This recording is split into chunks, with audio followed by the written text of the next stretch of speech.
नवरात्र साल में 4 दफे आते हैं। चैत्र नवरात्र और शरद ये नवरात्र, ये 2 नवरात्रे सबके लिए हैं। अगर हम 9 दिन लगातार माँ की पूजा अर्चना कर रहे हैं तो जो कुंडली में हमारे ग्रह खराब है वो ठीक हो पाएंगे? बिल्कुल, माँ दुर्गा के चरणों में ही 9 ग्रह जो हैं वो समर्पित हैं और माँ दुर्गा को बुद्ध का रूप माना है, यानी सभी सिद्धियों को उस दिन आप पा सकते हैं। कन्या पूजन का ही समारोह है। अखंड ज्योत बुझ जाती है किसी कारण तो उससे क्या किसी तरह का वो अशुभ माना जाता है? देखिए, किसी गलती से अगर बुझ गई है तो उसको तुरंत प्रज्वलित कर देना चाहिए और माँ से उसके लिए क्षमा मांग लेनी चाहिए। माता रानी पधारी हैं तो उनकी स्तुति करनी है, उनके भजन करने हैं और किसी तरह का हुड़दंग या हल्की हरकत या फूहड़ गाने वगैरह सुनना ये अच्छी बात नहीं है। ब्रह्मचर्य का पालन करना चाहिए, सात्विक रहना बहुत ज़रूरी है। तो नवरात्र में पशु बलि देना ठीक होता है?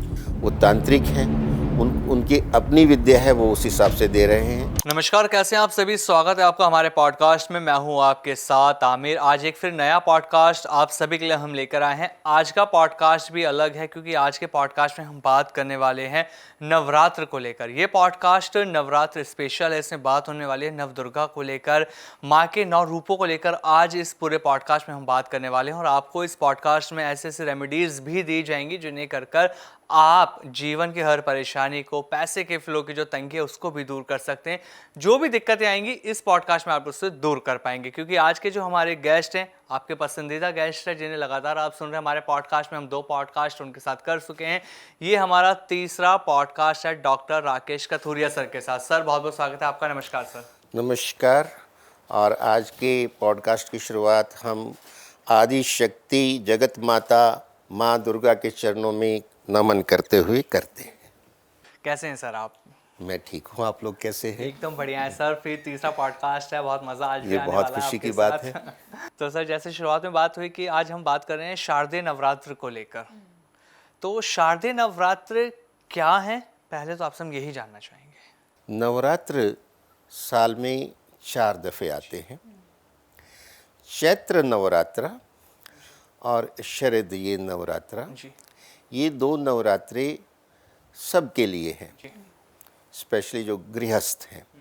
और 2 गुप्त नवरात्रे आते हैं, शरद नवरात्रे और चैत्र नवरात्रे के बीच में, वो जनवरी या फरवरी में आते हैं, जिसमें हम सरस्वती पूजा करते हैं। और एक नवरात्रे आते हैं आपके चैत्र नवरात्रे और शरद नवरात्रे के बीच में, ये जून जुलाई में आते हैं। कुछ चेंजेस होते रहते हैं ईयर टू ईयर।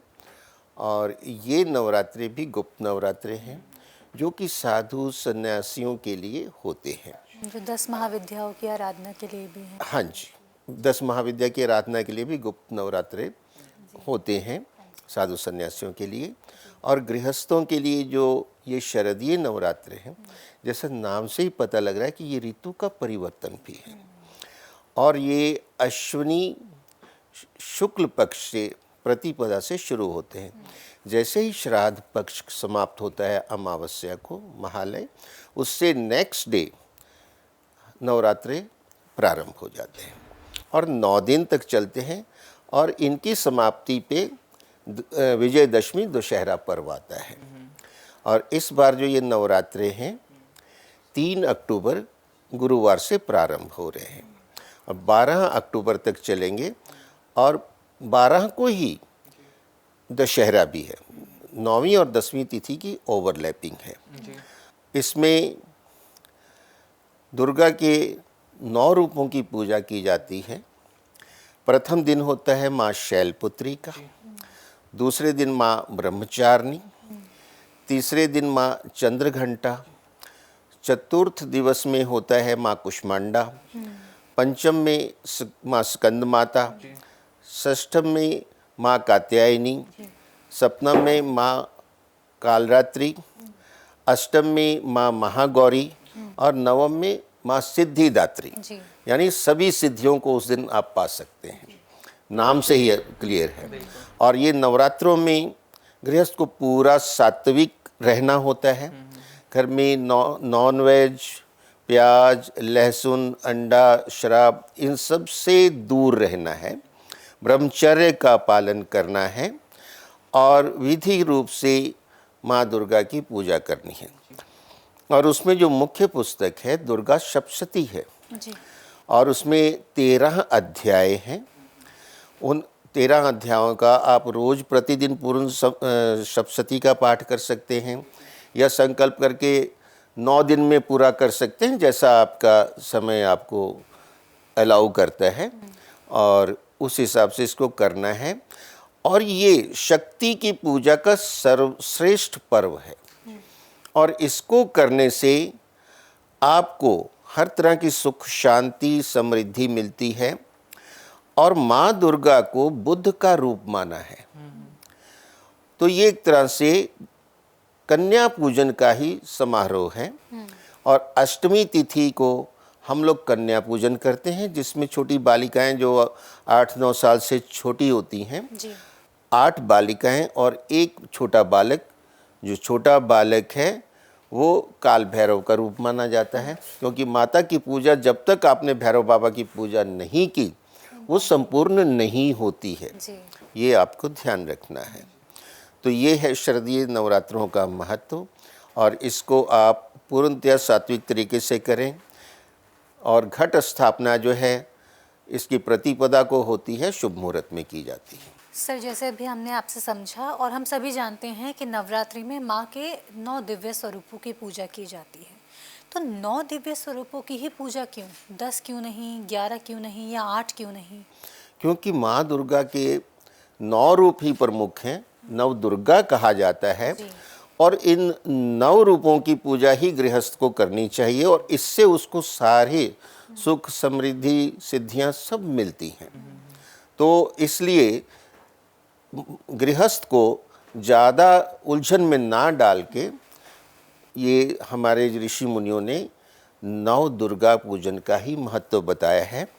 और इसमें जो है मार्कंडेय ऋषि महान हुए हैं, बहुत महान हुए हैं, उनकी रचनाएं बहुत हैं दुर्गा सप्तशती में और मार्कंडेय पुराण से ली गई हैं। कहते हैं सर कि नवरात्रि के 9 दिनों में जो हम पूजा अर्चना करते हैं उससे हमारे जो ग्रह होते हैं वो ठीक होने लगते हैं। क्या ये सत्य है? अगर हम 9 दिन लगातार माँ की पूजा अर्चना कर रहे हैं तो जो कुंडली में हमारे ग्रह खराब हैं वो ठीक हो पाएंगे? बिल्कुल, ये अद्भुत प्रश्न किया आपने। माँ दुर्गा की 9 दिन तक जब पूजा की जाती है विधि रूप से, सात्विक रूप से, तो माँ दुर्गा के चरणों में ही 9 ग्रह जो हैं वो समर्पित हैं। और माँ है, सभी बच्चों की माँ है और 9 ग्रह उनके लिए संतान बच्चों की तरह ही हैं। और जब हम उनकी पूजा विधि विधान से करते हैं, माँ प्रसन्न होगी तो आपकी कुंडली में जो ज्ञात और अज्ञात ग्रहों की रुकावटें हैं वो दूर होने लग जाती हैं। ये सत्य है। तो जैसे कि सर अभी आपने बताया, हम इस पर और भी चर्चा करेंगे ग्रहों के और ज्योतिष के हिसाब से, लेकिन फिलहाल जैसा कि आपने कहा कि 9 दिन जो पूजा करनी होती है माँ की, बहुत ज़्यादा सोच समझ कर करनी होती है, हमें सात्विकता से करनी होती है। मैं आपसे ये समझना चाहती हूँ कि इन 9 दिन हमें बेसिकली किन चीज़ों का ध्यान बहुत ज़्यादा रखने की ज़रूरत है, क्योंकि बहुत सारे लोगों को ये चीज़ नहीं पता होती और जाने अनजाने में गलतियाँ हो जाती हैं। इसके लिए मैं आपको ये कहूँगा जो सात्विक रहना बहुत ज़रूरी है। आपके घर में प्याज, लहसुन, अंडा, शराब, ये सब चीज़ें दूर होनी चाहिए। ठीक। ब्रह्मचर्य का पालन करना चाहिए। विधि विधान से रोज़ माता रानी को भोग लगाना चाहिए। दुर्गा सप्तशती का पाठ होना चाहिए।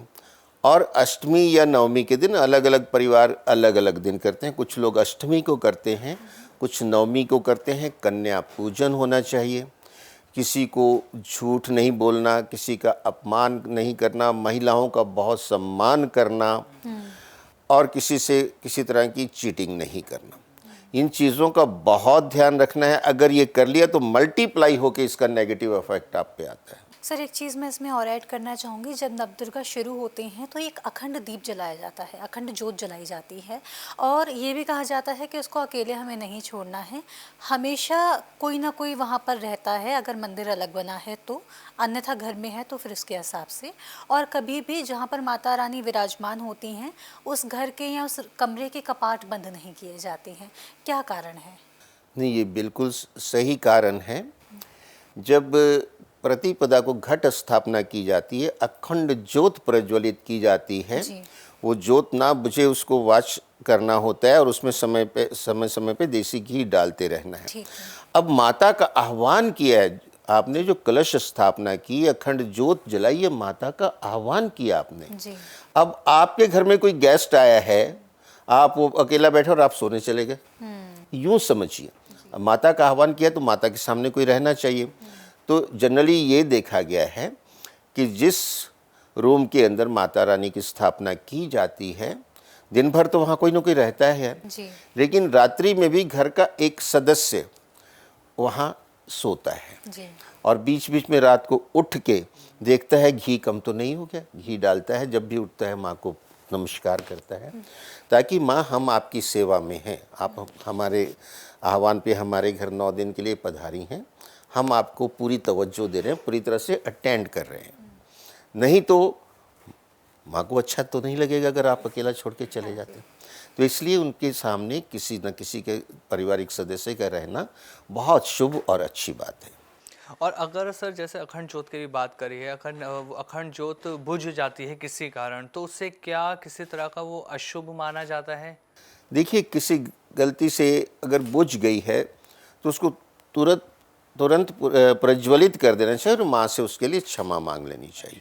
इसमें ज़्यादा कोई संशय करने वाली बात नहीं है। मानव है, इंसान है, गलती हो सकती है जी। और माँ तो हमेशा क्षमा करती ही हैं।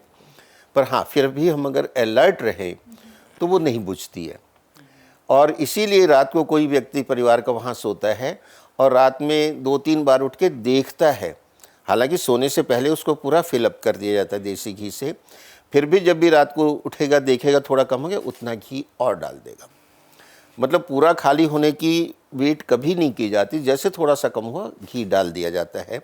तो ये पॉसिबिलिटी मिनिमाइज हो जाती है कि जोत बुझेगी।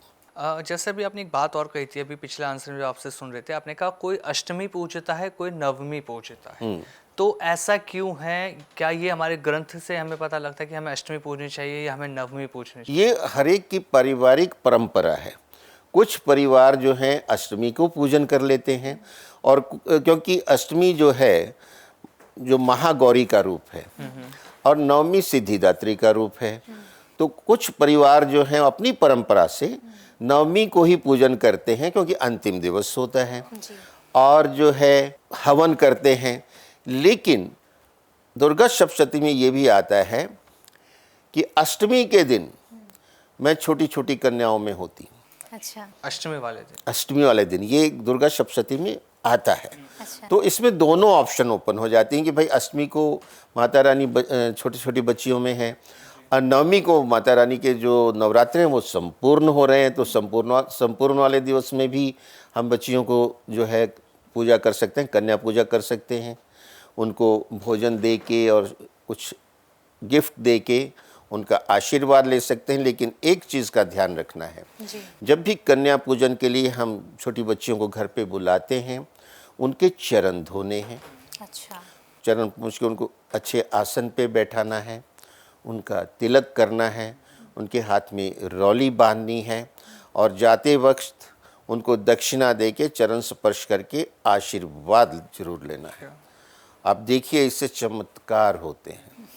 मेरे अपने अनुभव भी हैं और मेरे क्लाइंट्स के अनुभव भी मुझे शेयर करते हैं वो। तो सर जैसे इससे पहले हम आगे बढ़े, कोई एक्सपीरियंस थोड़ा सा छोटा सा हमें बता दीजिए सो दैट हम भी इसको और अच्छे से समझ सकें। एक्सपीरियंस ये है कि एक बार जब मैं फ़ॉरेन जा रहा था तो मुझे लगा कि मुझे उसमें नवरात्रे नहीं थे। अच्छा। मुझे लगा कि बड़े लंबी ट्रिप है मेरी ऑस्ट्रेलिया न्यूजीलैंड की 1 महीने की और कोई टूर ऑपरेटर नहीं है और पता नहीं किस तरह का होगा क्या होगा। तो मैंने माता रानी से प्रार्थना की और जाने से पहले कन्या पूजन किया। अच्छा। रविवार के दिन छुट्टी होती है बच्चों को स्कूल की, तो जाने से पहले जो रविवार था उसमें मैंने कन्या पूजन किया बहुत श्रद्धा के साथ, और मेरी यात्रा इतनी सफल और आनंददायक रही, जरा सी भी कहीं कोई समस्या नहीं आई। तो इस चीज़ को मैंने अनुभव किया वहाँ। और समय समय पे मुझे कोई समस्या आती है तो मैं नवरात्रि के अलावा भी कन्या पूजन करता हूँ और बड़े शुभ फल मिलते हैं। अच्छा। और उन्हीं शुभ फलों का एक परिणाम है कि मैं आप लोगों के साथ बैठा हूँ। जी जी। सर एक सवाल और इसमें जोड़ना चाहूँगी कि जब नवरात्रि आते हैं माता रानी को जगह जगह विराजमान किया जाता है, कोई अपनी सोसाइटी में विराजमान कर रहे हैं, तो उस दौरान क्या होता है ना कि पूजा पाठ तो हो रही है लेकिन हुड़दंग भी हो रहा होता है। बहुत सारे लोग सही गाने नहीं चलाते भजनों के अलावा और अलग अलग तरह के गाने चलाते हैं, हुड़दंग हो रहा है, नाच गाना हो रहा है, अलग अलग तरह की चीज़ें भी हो रही होती हैं। इसके बारे में आप क्या कहेंगे कि ये करना हमें सही है या नहीं है? क्योंकि पूजना तो हमें माता रानी को चाहिए, अगर भजन करने हैं तो उनके करने चाहिए। बिल्कुल सही कहा आपने। माता रानी पधारी हैं तो उनकी ही स्तुति करनी है, उनके भजन करने हैं। और किसी तरह का हुड़दंग या हल्की हरकत या फूहड़ गाने वगैरह सुनना ये अच्छी बात नहीं है। ये पूजा की जो संपूर्णता है ना उसमें बाधा पहुंचाती है। जी। हमें पूरी तरह से वो डेकोरम मेंटेन करना चाहिए। और जिस तरह की पूजा के पंडाल लगते हैं, खास करके बंगाल में बहुत उत्सव मनाया जाता है दुर्गा पूजा का, लेकिन उस उत्सव में भी मैंने देखा है जो महिलाएं वहाँ नृत्य करती हैं, हुड़दंग करती हैं, वो सिंदूर एक दूसरे पे डालती हैं, वो भी दुर्गा सप्तशती में उल्लेखित है। कई चीज़ें उस हिसाब से ही करते हैं। लेकिन कुछ यंगस्टर्स हैं जो थोड़ा अपना अलग तरीके से कर लेते हैं, तो उनको थोड़ी सी क्या बोलते हैं ट्यूटरिंग करने की आवश्यकता है कि भाई ये हमारा धर्म है और माता रानी आई हैं, एक डेकोरम है, हम उनके सामने स्तुति करें, प्रार्थना करें, अपनी जो एम्बिशंस हैं, इच्छाएं, उसके बारे में प्रार्थना करें, वो पूर्ण होती हैं। अगर हुड़दंग करेंगे तो फिर उससे कुछ हासिल नहीं होने वाला। सर मैं आपसे ये जानना चाहूँगा, हमारी कुंडली में राहु और जो केतु ग्रह होता है उसे छाया ग्रह कहा जाता है कुंडली का।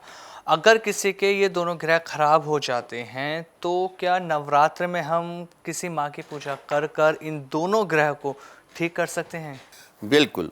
ये 9 दिन का जो पूजन है ना, ये सभी ग्रहों को अच्छा करता है, राहु केतु को भी अच्छा करता है। इसमें मतलब सभी के सभी माता रानी की संतान बच्चे माने जाते हैं और वो इस नवरात्रि में माता रानी के पास आते हैं, वो भी वहीं बैठते हैं, उनके चरणों में बैठते हैं। उनको भी पता है ये उत्सव हो रहा है हमारी माता जी का। तो उस समय आप जो भी ग्रहों के लिए प्रार्थना करते हैं, जो माता रानी की पूजा पाठ करते हैं, ये एक समुचित पूजा है। इसमें all aspect of life cover हो जाते हैं। एक ऐसी पूजा है, आप साल में 9 दिन पूजा कीजिए दोनों नवरात्रों में। ये एक आपका निवेश है। ये समय जो आपने दिया आपके बाकी के साल को बहुत ही सुखद और सफल कर देता है। तो इसमें कोई विशेष रेमेडी हम कर सकते हैं इन दोनों ग्रहों को ठीक करने के लिए? हाँ, इसके लिए जो विशेष रेमेडी है जी। वो ये हो सकती है कि हम जो कोढ़ी हैं, अपंग हैं, उनके आश्रम होते हैं, अलग से ठिकाने होते हैं, वहाँ जाके उनकी विशिष्ट सेवा करें, उनको भोजन दें, उनकी ज़रूरत की कुछ और ज़रूरत है, कोई दवाइयाँ चाहिए, कोई वस्त्र चाहिए, वो करेंगे तो राहु केतु और भी ज़्यादा अच्छे होंगे। अच्छा। क्योंकि राहु केतु वहीं रहते हैं। जी जी। और राहु केतु के जो जानवर हैं उनकी सेवा करें तो और भी अच्छा हो जाएगा। जैसे केतु के जानवर क्या हैं, कुत्ता है और गिलहरी है, बिल्ली है, तो इनकी सेवा करें तो इस तरह से चीज़ें अच्छी होने लग जाती हैं। अब राहु का जानवर कौन है, गेस कीजिए आप। पहले तो आपके ऊपर छोड़ा मैंने। राहु के मैं इसका नहीं बता पाएंगे ना। हाथी। अच्छा। विशालकाय शरीर होता है राहु का, तो हाथी उसका जानवर है। अच्छा। अगर नवरात्रों में आप हाथी को क्या पसंद है, गन्ना, शुगर केन, वो खिलाइए, केले खिलाइए, और जो चीज़ें हैं वो खिलाइए। और हाथी प्राचीन शहरों में जहाँ राजा महाराजा थे वहाँ मिल जाते हैं। जी जी जी। साउथ के हर मंदिर में हाथी होते हैं। और आपको जान के हैरानी होगी कि केरला में गुरुवायूर मंदिर में सैकड़ों की तादाद में हाथी हैं। अच्छा एक पूरा जैसे गौशाला होती है ना, वहाँ हाथीशाला है। अच्छा। तो आप हाथी की सेवा कीजिए, उस दौरान आपकी राहु अच्छे होने लगेंगे। इतना सिंपल है।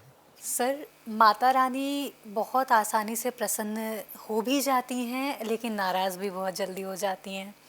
लेकिन मैं आपसे इसलिए ये पूछ रही हूँ क्योंकि जब माता रानी की पूजा की बात आती है, जब हमारे घर में माता रानी की पूजा होती है तो हम अश्योर करते हैं कि सारी चीज़ें हमारे पास होनी चाहिए जो जो माता रानी को अर्पित करना है। लेकिन अगर गलती से कुछ रह जाता है तो हम माता रानी से क्षमा मांग लें, क्षमा याचना किस तरह से करें, क्या करना चाहिए अगर कोई भूल चूक गलती से हो जाती है तो? ये हमारे ऋषि मुनियों ने भी सोचा था जो आपने सोचा है जी कि मानव है, मानव से भूल होना बहुत स्वाभाविक है। जी कितनी भी वो चेष्टा कर ले, कितना ही वो सब कुछ ले आए सामग्री, कितने भक्ति भाव से करे, कहीं भूल चूक हो जाती है। और उसके लिए दुर्गा सप्तशती के अंदर ही क्षमा प्रार्थना का चैप्टर है। अच्छा। आप हर दिन पूजा करने के बाद क्षमा प्रार्थना का चैप्टर पढ़िए और माँ से क्षमा मांग लीजिए कि जाने अनजाने जो भूल हुई हो, हम आपके बच्चे हैं, हमें क्षमा करें। So simple. सर कुछ रेमेडीज़ और जान लेते हैं। अभी जैसे हम नवग्रह की बात करी थी हमने शुरू में, अगर किसी के नवग्रह खराब हो जाते हैं तो नवरात्र में कोई निवारण है, हम कुछ रेमेडी कर सकते हैं जिनसे हमारे जो नवग्रह हैं वो ठीक हो जाएं?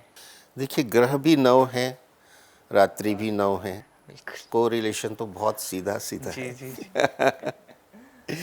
तो उसमें जो रेमेडी आपको मैंने बताई राहु केतु की, उस तरह से बुध की रेमेडी जो कन्या पूजन करते हैं ना, उसमें सभी ग्रह आ जाते हैं। अच्छा। उसकी यही अद्भुत जो है बात है कि कन्या पूजन में सब नवग्रह आ जाते हैं और उनके पूजन से आपकी वो जो 9 दिन की पूजा है वो संपूर्ण हो जाती है। जी।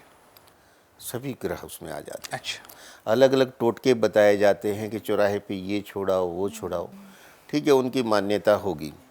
परंतु आप विधि विधान से जब पूजा कर रहे हैं, कन्या पूजन कर रहे हैं, उसके बाद कलश का विसर्जन करके आ रहे हैं, तो सभी नवग्रहों की आराधना उसमें हो जाती है। अच्छा।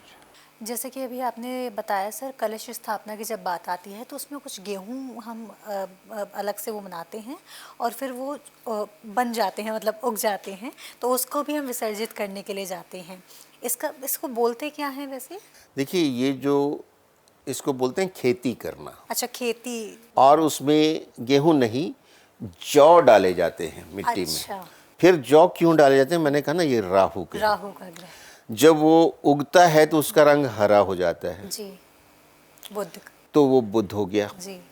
और राहु जो है बुध की राशि में ही उच्च का होता है, कन्या राशि में। जी। एक बड़ा गहरा रिलेशन है। जी। और जो मिट्टी है वो शुक्र है। और जो ऊपर जो आपने कलश वहाँ स्थापित किया है वो बुध है। अच्छा। वो भी बुध का रूप है। तो वो खेती जितनी लहलहाती है, माँ आपसे उतनी प्रसन्न है। और कई बार ऐसा होता है, कईयों की खेती बिल्कुल मामूली सी होके रह जाती है और कईयों की तो ऐसी लहलहाती है, उससे इंडिकेशन आता है कि माँ प्रसन्न है। अगर माँ प्रसन्न नहीं तो खेती आपकी अच्छी होगी ही नहीं। और खेती जो है जीवन का आधार है। जी। कृषि व्यवस्था से ही हम यहाँ तक पहुँचे हैं। बिल्कुल। आज जो कुछ भी है वो खेती की ही देन है, उसी से हम आगे बढ़े हैं। और आपकी खेती अच्छी हो गई तो ये भी इंडिकेट करता है कि आपकी फसल लहलहाती रहेगी, आगे का समय आपका अच्छा जाएगा। और उसमें भी जो बिल्कुल सफ़ेद कुछ जी जी जी। जौ उगते हैं, हाँ जी। वो आप देखिएगा कई शेड में होंगे, आधा वाइटिश आधा ग्रीनिश। हाँ। वो तो बहुत कॉमन है। लेकिन आप गौर से देखेंगे उसमें 5, 7, 10 तो ऐसे मिल जाएंगे अगर खेती बहुत अच्छी हुई है कि नीचे तक सफ़ेद है। अच्छा। वो बहुत ही शुभ संकेत है। उनको निकालिए और अपने जो सेफ है, जहाँ आप अपने पैसे रखते हैं या आपका बैंक का लॉकर है, वहाँ वो थोड़े थोड़े रख दीजिए। अच्छा। ये सुख समृद्धि देने वाला है। और बाकी के जो होते हैं कलश और खेती, वो जल प्रवाहित कर दी जाती है नदी में या सागर में जो आपके शहर में है। और अगर नहीं है तो क्या करें? बहुत जगह ऐसी है जहाँ नदियाँ नहीं है, सागर नहीं है। उस केस में पीपल के वृक्ष के नीचे उनको प्रार्थना के साथ रख दिया जाता है। और आपने देखे होंगे पीपल के वृक्ष के नीचे रखे रहते हैं। और वो पीपल का वृक्ष भी भगवान कृष्ण का साक्षात रूप है, वहाँ रख दिए तो भगवान को समर्पित हो गया। और नदी और सागर में डालना भी भगवान को समर्पित करने वाली बात है। तभी तो दुर्गा पूजन जब भी होता है, विसर्जन तो नदी में ही होता है ना। बिल्कुल। बंगाल में तो, और बंगाल में नदियाँ बहुत हैं, सागर भी है। बंगाल में तो एक डिस्ट्रिक्ट है जिसका नाम है नदिया। अच्छा। क्योंकि वहाँ उस डिस्ट्रिक्ट से इतनी नदियाँ पास होती हैं, उसका डिस्ट्रिक्ट का नाम भी नदियों के नाम पे नदिया, NADIA, आप देखिएगा। तो ये है कहानी इसकी। और सर, अगर नवरात्रि के टाइम पे जो हम दान करते हैं, क्योंकि कहा जाता है जो 9 दिन होते हैं बहुत ज़्यादा शुभ ये माने जाते हैं, हम जो भी मांगते हैं हमें वो माँ दे जाती हैं। लेकिन अगर जो हम दान कर रहे हैं तो जो हमारी कुंडली में शुभ योग हैं, क्या वो ठीक आने लगते हैं? जब आप दान कर रहे हैं, पूरे विधि के अनुसार नवरात्रि कर रहे हैं, तो वो कैटालिटिक इफेक्ट देती है आपकी कुंडली को, उसकी शुभता को बढ़ाने लग जाती है नवग्रह नवरात्रि। तो उससे आपके जो शुभ फल हैं वो बढ़ने लग जाते हैं। अच्छा। तो सर, जैसे कि अभी आपने बताया कि हमारे लिए नवरात्रि बहुत ज़्यादा शुभ रह सकती है अगर हम माँ की पूजा करते हैं। तो जब बंगाल की बात आती है, बंगाल में जब पूजा की जाती है माता रानी की, तो सिंदूर का बड़ा महत्व है। सिंदूर का रंग लाल है, लाल रंग है मंगल का। हाँ जी। तो क्या इन दोनों का आपस में कोई कोरिलेशन है? बिल्कुल, कुशल मंगल। और वो एक उत्सव होता है, मैंने कहा ना कि वो जो हुड़दंग होता है ना महिलाओं का, जब सिंदूर फेंकती है एक दूसरे पे, सिंदूर खेलना एक उत्सव है उनका। जी। और वो बहुत शुभ माना जाता है और उससे माता बहुत प्रसन्न होती है। वो संभवतः शायद अष्टमी को किया जाता है। जी जी। जब दुर्गा पूजन होता है ना, अष्टमी के दिन वो होता है। महागौरी माँ आ गई हैं, माँ आ गई हैं, बच्चों के साथ आ गई हैं। जब महागौरी माँ आती हैं तो बच्चों के साथ आती हैं, तो वहाँ से बच्चे साथ हो जाते हैं, तो उस दिन वो उत्सव मनाया जाता है। और वो जो माँ ने एक बार लोमड़ियों का रूप लिया था, तो भी वो गले से अजीब सी आवाज़ निकालते हैं, लोमड़ियों की, लेडीज़ निकालती हैं। जी जी जी। तो वो भी एक उत्सव है, उस वो वर्णित है हमारे जो दुर्गा सप्तशती में, ये सारी चीज़ें वर्णित हैं। सर, अगर मैं राशियों की बात करूं, शारदीय नवरात्रि कौन कौन से राशि वाले लोग हैं जिनके लिए ये शुभ रहने वाला है, हर तरह की तंगी परेशानी को दूर करने वाला है? देखिए, जब राशि की बात करते हैं पूरे नवग्रह के अंडर ही आती हैं। हाँ। हर राशि के लिए शुभ है, हर राशि के लिए, ये मैं आपको बता दूं। और बुध ग्रह मीडियोकर है। अच्छा। ये अंक ज्योतिष के अनुसार अगर हम देखें तो 1 नंबर सूर्य का है, 2 नंबर चंद्रमा का है, 3 गुरु का है, 4 राहु का है, 5 बुध का है। जी। आप नोट कर लीजिए, 5 बुध का है। 4 पहले निकल गए जी। 5वां नंबर बुध का, 6ठा शुक्र है, 7वां केतु है, 8वां शनि है और 9वां मंगल है। जी। यानी 9 ग्रहों के मध्य में सेंटर में बुध है। और बुध जो है लेजन करता है, बुध किसी का शत्रु नहीं, बुध का कोई शत्रु नहीं है। वो देवताओं के ग्रुप से भी उतना ही जुड़ा हुआ है, शुभ ग्रहों से, और वो क्रूर ग्रहों से भी उतना ही जुड़ा हुआ है। अच्छा अच्छा। तब भी जो लेजन में जो लोग होते हैं, मीडिया में होते हैं, कम्युनिकेशन स्किल के जो भी काम हैं, टीचर हैं, ज्योतिषी हैं, उनका बुध अच्छा होता है, क्योंकि उनको सभी ग्रहों से जोड़ के बातें बतानी है। तो बुध सबसे ज्यादा अच्छा हो जाता है। अच्छा। नवरात्रि में कन्या पूजन जो है, छोटी कन्या बुध का रूप है। जी जी। तो जब आप कन्या पूजन करते हैं, बुध अच्छा हो गया तो आपके सभी ग्रह अच्छे हो गए। जी। और जिसकी कुंडली में बुध खराब है, उसका जीवन बहुत खराब हो जाता है। तो नवग्रह पूजन एक तरह से ये संपूर्ण पूजन हो जाता है नवरात्रि में। अच्छा अच्छा। सर एक बार फिर से, जैसे कि हमने अभी समझा एस्ट्रोलॉजिकली, अब थोड़ा सा आम आदमी के बारे में भी मैं आपसे बात करना चाहूँगी कि बहुत सारे लोग ऐसे होते हैं, पूजना सब चाहते हैं माता रानी को, लेकिन सबका इतना सक्षम नहीं होता, हर कोई इतना सक्षम नहीं होता कि जब नवरात्रि समाप्त हों तो कन्याओं का पूजन कर सकें, भोजन सबको करा सकें। तो क्या उनके लिए कोई और ऑल्टरनेट है कि माता रानी की जो 9 कन्याएँ हैं उनको किसी और तरह से प्रसन्न किया जा सके? देखिए, अगर 9 कन्याओं को नहीं कर सकते तो जितनी सामर्थ्य है 1 2 3 उतना तो कर सकते हैं, कुछ तो कर सकते हैं। जी। और नहीं तो मंदिर में नवरात्रि के दिन जाके माता रानी को मंदिर में भोग लगवा के, नहीं तो 1 कन्या को भी कुछ दे दें, 2 को दे दें, कुछ जो है अपनी सामर्थ्य के अनुसार, तभी जाके इसका फल मिलेगा। सर अब कुछ मैं रेमेडीज़ की भी आपसे बात करूंगा। नवरात्र का पर्व ऐसा होता है कि हर मनोकामना इसमें पूरी होती हैं। बहुत से लोग ऐसे हैं जो पैसे को लेकर भी परेशान हैं कि उनके पास पैसा रुकता नहीं है या आता नहीं है। अगर पैसे की किल्लत चल रही है तो क्या इस नवरात्र में हम कौन सी माँ की पूजा अर्चना करें जिससे पैसे का जो फ्लो है वो पूरी तरह से ठीक हो जाए? इसमें स्पेशली माँ कात्यायनी, अच्छा। जो छठी नवदुर्गा हैं, हाँ उनकी पूजा करने से विशेष लाभ होगा। जी। नॉट ओनली, इसमें जो कुंवारे हैं जिनकी शादी की इच्छा है, हाँ उनके लिए भी बहुत अच्छा होगा। और दुर्गा सप्तशती में अथ अर्गला स्तोत्रम में आता है, पत्नीम मनोरमाम देही जी। मनोवृतानुसारिणीम तारनीम दुर्ग संसारस्य कुलोद्भवाम। जी। यानी हे माता रानी, मुझे पत्नी ऐसी मिले जो मेरी मन की इच्छा के अनुसार चले और अच्छे कुल की हो, और मुझे इस भव सागर से, संसार के सागर से तारने में मदद करे। जी जी। और अगर ये लड़कियां पढ़ती हैं तो उनके लिए वैसे वर्षा भी हो जाता है, मतलब कहा पत्नी गए लेकिन भावना क्या स्पाउस से है, जी। तो ये भी होता है और धन की वृद्धि भी होती है। तो सर जैसे कि माँ को जब हम देखते हैं तो माँ का रूप और उनका तेज हम सभी को अपनी ओर आकर्षित करता है, बड़ा प्रेम भाव उनको लेकर हमारे मन में आता है। महिलाएं या पुरुष जो भी चाहते हैं कि उनके रूप और भी ज़्यादा निखर जाए या सक्सेस उनको मिले, उसके लिए कोई रेमेडी? इसके लिए नवरात्रि सर्वश्रेष्ठ है, जी। क्योंकि नवरात्रि में दुर्गा सप्तशती में आप पाठ कीजिए तो आप देखेंगे अथ अर्गला स्तोत्रम है, जी। उसमें हर श्लोक में आता है रूपम देहि, जयम देहि, यशो देहि, जी। द्वेषो जेहि। जी।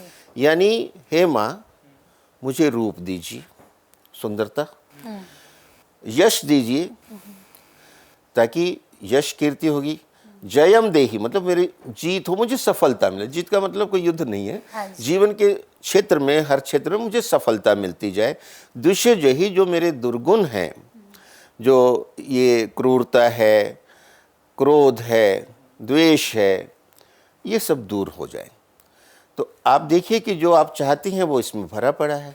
और अगर आप ज़्यादा पाठ नहीं कर सकते तो अथ अर्गला स्तोत्रम का पाठ प्रतिदिन कीजिए, और इसके साथ दुर्गा माता का जो है ये सिद्ध कुंजिका स्तोत्रम, वो दुर्गा सप्तशती के लास्ट में आता है।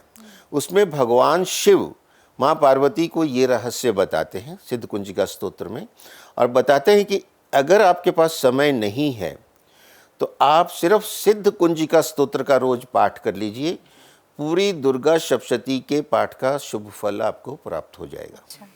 इतना अद्भुत है, इतना सा करने से। तो ये जरूर कीजिए आप, अथर्गला स्तोत्रम जी। और सिद्ध कुंजिका स्तोत्रम। और सर संतान प्राप्ति की अगर बात करें ना, बहुत से लोग हैं जिनको संतान की प्राप्ति नहीं है, या जिनको संतान है तो उन्हें उनका सुख नहीं मिल पाता है। तो क्या नवरात्र में हम कोई ऐसी पूजा या अर्चना या किसी माँ की स्पेशल पूजा करके संतान प्राप्ति का सुख पा सकते हैं? माँ स्कंद माता की पूजा विशेष रूप से आपको इसमें सहायक होगी। अच्छा। स्कंद माता, स्कंद किसे कहते हैं हम? स्कंद हम कहते हैं कार्तिकेय स्वामी को। अच्छा उनको षणमुखानंद भी कहा जाता है, जी। उनको मुर्गन देव भी कहा जाता है, और साउथ में उनकी बहुत पूजा होती है। तो स्कंद माता की जब हम पूजा करेंगे, संतान से संबंधित चीज़ें हमारी हर तरह से, हर क्षेत्र में नहीं है, होने के लिए प्रार्थना करना है, जी। उसकी तरक्की के लिए, नौकरी के लिए प्रार्थना करना, उसकी शादी के लिए प्रार्थना करना, तो वो सारी चीज़ें इसमें निहित हैं। संतान से संबंधित हर शुभ फल प्राप्त होगा। श्रद्धा से स्कंद माता पे जो है प्रार्थना की जाए, पूजा अर्चना की जाए। सर, इसके साथ एक सवाल और पूछना चाहूँगी। जब बात आती है माँ के 9 दिव्य स्वरूपों की, माँ कालरात्रि का एक ऐसा स्वरूप है जो थोड़ा भयभीत भी करता है, लेकिन पूजन तो उनका भी हम लोग करते हैं। उनके पूजन करने से क्या लाभ मिलता है? वो शत्रुओं का नाश करने वाली, नाम ही कालरात्रि है, काल हैं वो। जी। तो हर कोई चाहता मेरे शत्रु मुझसे दूर रहें, मैं सुरक्षित रहूं। तो उनकी पूजा में ये सुख निहित है। मतलब ये मैंने कहा ना, लाइफ के हर एस्पेक्ट को कवर करती चली जाती है। ये 9 दिन में लाइफ का कोई ऐसा एस्पेक्ट नहीं जो इस पूजा में कवर ना होता हो। जी। और इसीलिए जो माता के भक्त हैं उनको जीवन के सारे सुख मिलते हैं। और एक बहुत फेमस नाम है, सबने सुना है, गुलशन कुमार। जी, उनको कौन नहीं जानता। बिल्कुल। तो आपके सामने उदाहरण है, एक तो बड़ा उदाहरण है, सब जानते हैं, बाकी हर क्षेत्र में उदाहरण मिलेंगे। और सर, नवरात्र के शगुन और अपशगुन की अगर बात करें तो कौन से शगुन है और कौन से अपशगुन, ये आप थोड़ा बताएं। नवरात्रों में जो शगुन है, शुभ कार्य होना शगुन है। नवरात्रों में कोई भी गलत कार्य करना आप शगुन कर रहे हैं। आप अपने लिए घर में शांति रखें, अच्छा। किसी तरह का झगड़ा ना करें, किसी से कोई द्वेष ना करें, जो सात्विकता है उसको नहीं तोड़ें आप। ये सारे के सारे अपशगुन हो जाएंगे आपके, अगर आपने ऐसा कुछ किया तो। और नवरात्र में क्या तंत्र विद्या होती है? हाँ, तंत्र विद्याएं होती हैं, ये निश्चय है कि माता रानी की तंत्र विद्याएं होती हैं। और उसके लिए जो मैंने सुना है, गुवाहाटी में जो माँ कामाख्या का मंदिर है वो सर्वश्रेष्ठ, सर्व प्रसिद्ध है। माँ कामाख्या के उस समय इन 9 दिनों में इतने तांत्रिक इकट्ठे होते हैं, वो सिद्धियों के लिए अपने तरीके से, अपने गुरु से जो शिक्षाएं मिली हैं उस हिसाब से वो तंत्र साधना करते हैं। भरा रहता है वो क्षेत्र। अच्छा। पहाड़ी क्षेत्र है, जगह जगह भरा रहता है। वो भी बड़ी कठिन तपस्या करते हैं 9 दिन। कुछ लोग तो 9 दिन उपवास पे ही रहते हैं, सिर्फ पानी पी के गुजारा करते हैं और अपनी तंत्र साधना में रहते हैं। और वहाँ पशुओं की बलि भी दी जाती है उस तंत्र साधना के अंतर्गत। तो नवरात्र में पशु बलि देना ठीक होता है? वो तांत्रिक हैं, उनकी अपनी विद्या है, वो उस हिसाब से दे रहे हैं। अगर हम एज ए लेमैन देखें तो ये अच्छी बात नहीं है। बिल्कुल। 9 दुर्गों को हम समझ रहे हैं और माँ के 9 दिव्य स्वरूपों को हम लोग समझ रहे हैं। तो अगर ब्रह्मचारिणी की बात करें तो क्या उनका उपासना करने से, उनका पूजन करने से व्यक्ति ब्रह्मचर्य की ओर चला जाएगा, या फिर गृहस्थ जीवन में रहते हुए उसको उस ज्ञान की प्राप्ति होगी जो लोग चाहते हैं? देखिए, ये एक 9 दिन में जो रूप है माता की, ये इवोल्यूशन है। जी। माता जो है हिमालय की पुत्री हैं। जी। बच्चा अपने पिता के नाम से जाना जाता है, तो उनको शैलपुत्री कहा गया है। और बच्चा थोड़ा बड़ा होता है, जब तक शिक्षा लेता है तो ब्रह्मचर्य में होता है। जी। तो जब उससे बड़े हुए तो वो ब्रह्मचारिणी रूप है। वो एक लाइफ का फेज है। जी। आप गृहस्थ हैं तो गृहस्थी रहेंगे, उससे विरक्त नहीं हो जाएंगे। लेकिन घर के जो छोटे बच्चे हैं जो अभी पढ़ रहे हैं, उनके लिए वो बहुत बड़ी कृपा है। अच्छा। वो अपनी पढ़ाई में कंसंट्रेट करेंगे, वो ब्रह्मचर्य में रहेंगे, जो कि रहना चाहिए। जी। तो ये उसका प्रभाव है। कुंडली में अगर कालशप दोष लग जाता है तो कहते हैं कि अगर आप नवरात्र में उसका निवारण कराते हैं तो सबसे ज़्यादा फलदायी होता है। क्या ये सच है? इसको हम कैसे ठीक कर सकते हैं? ये बिल्कुल सच है कि कोई भी नवग्रहों की जो पूजन है, दोष दूर होते हैं, वो नवरात्रि में बहुत प्रभावशाली हो जाते हैं। और इस समय जो भी आपके ग्रहों में नेगेटिविटी है, दोष है, उससे संबंधित पूजाएं आप करवा लें, बहुत अच्छा रहेगा। किसी भी ग्रह को हम नवरात्र में मतलब शांत कर सकते हैं, ये आप कह रहे हैं? बिल्कुल, उसकी विधि अनुसार मंत्रोच्चारण करवा के, पूजा करवा के, उसके दान दे के हम उसको अच्छा कर सकते हैं। अब जैसे मंगल ग्रह है, अगर नवरात्रों में हम उज्जैन में मंगलनाथ जाके पूजा करें मंगलवार के नवरात्रि को, जो भी मंगलवार पड़ता है नवरात्रि में, तो उस दिन आपके पूजा के प्रभाव मल्टीप्लाई हो जाएंगे, मैनी फोल्ड हो जाएंगे और आप मंगल के दोषों से जो है मुक्त हो जाएंगे, मंगल आपका शुभ हो जाएगा। और सर ये भी कहा जाता है कि नवरात्र के अंदर अगर हम शुभ कार्य करते हैं, जैसे अगर हम विवाह कर रहे हैं या हम कोई अपनी फैक्ट्री या ऑफिस का उद्घाटन कर रहे हैं, तो वो भी बहुत शुभ माना जाता है। तो ये हम कर सकते हैं क्या? जी हाँ, ये अवश्य करना चाहिए। आपको नया कोई भी एंटरप्राइज शुरू करना है, उसके लिए नवरात्रि बहुत ही प्रभावशाली हैं, क्योंकि आपको इनिशियल उसमें जो है ना जंप मिल जाता है जी। नवरात्रों की माता रानी की शक्ति मिलती है, कृपा मिलती है, तो स्टार्टिंग ही आपकी बहुत अच्छी होती है ना, किक स्टार्ट जिसको कहते हैं। यस। तो वो किक स्टार्ट होता है उस समय जो भी मुहूर्त किया जाता है। सर जब नवरात्रे आते हैं तो माता के जो मंदिर हैं सब में भीड़ लग जाती है, वैष्णो देवी फुल चल रहे होते हैं और माता के जो भी सिद्धपीठ हैं, शक्तिपीठ हैं, वहाँ पर बहुत बहुत भीड़ हो रही होती है, सब लोग वहाँ पूजा करने जा रहे होते हैं। तो मेरा आपसे ये सवाल है कि एक तो माता रानी को हम घर पे भी लाए हुए हैं, या जो लोग नहीं लाए हैं वो जा सकते हैं, अब उसके भी कुछ नियम कायदे होते होंगे कि जब आपको वहाँ जाना है नवरात्रों में, इसके बारे में थोड़ा सा बताइए कि जब हम बाहर पूजा करने के लिए जाएं, वैष्णो देवी जाएं या किसी शक्तिपीठ जाएं, तो किन चीज़ों का ध्यान रखें नवरात्रों में?